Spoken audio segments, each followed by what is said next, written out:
Ang bait niyo naman. Sana lahat ng employer kagaya niyo. I love the way you treat Ate Rose. Actually, ang daming mga nagko-comment na or nagme-message din sa atin na isa sa mga reason bakit nila tayo fina-follow is because of how We we treat. treat daw Ate Rose.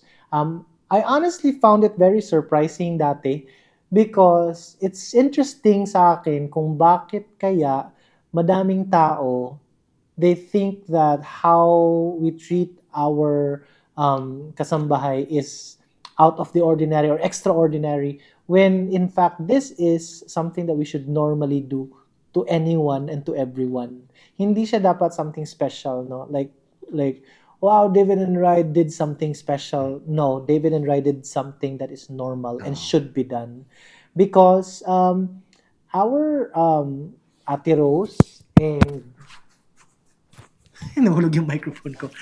Our Ate Rose and whoever is working for you in your house, they're our employees. They're not above us. They're not below us. We're not above them. We're not Actually, below ako them. nga, more than the employee, for me, it's like parang family na yung relationship. Kasi Mhm. kasama niya sa bahay everyday, diba? Isa pa yun, Oh, oo. diba? It's really like Kung mag-iiba yung treating treatment, them like a family, diba? kung mag-iiba yung treatment natin kay Ate Rose, parang ang weird naman kasi tayo-tayo lang sa bahay. Oh, kasi pag employer-employee ka, parang syempre, dun ka lang sa work. It's all about work. Hindi eh. It Yeah. goes beyond that. Agree.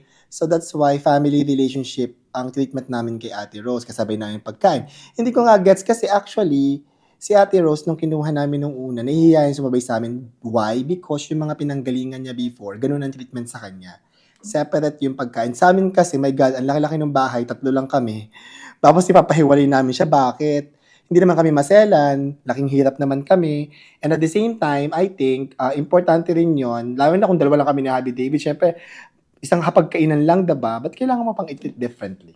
Yeah. Diba? Ano, hindi ko gets, bakit kailangan i-segregate?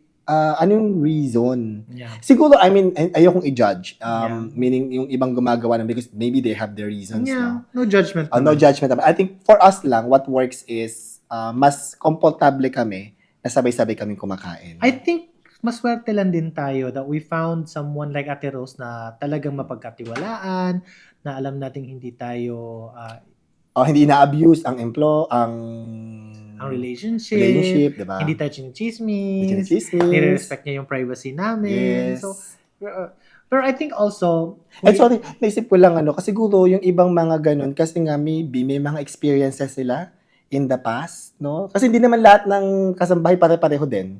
maswerte natin kay Ate Rose. Let's admit that fact, 'di ba? Na may mga kasambahay din na hindi din maganda yung ginagawa nila, 'di ba? So that's why siguro nagkataon lang na sa side sa experience namin is nakakuha kami ng kasama sa bahay na talagang mapagkakatiwalaan. I think what we're trying to say is when you appreciate us for how we treat Ate Rose, the way we treat Ate Rose isn't just for content. It is something that we've always considered as normal and it is the right thing to do. Whether you consider your kasambahay as an employee or a family member, I think we should treat the people around us with kindness, with respect, and we should treat them as our equals, not below us, not above us, and to give them the same kind of treatment that we want others to treat us. Yeah. So yun lang po.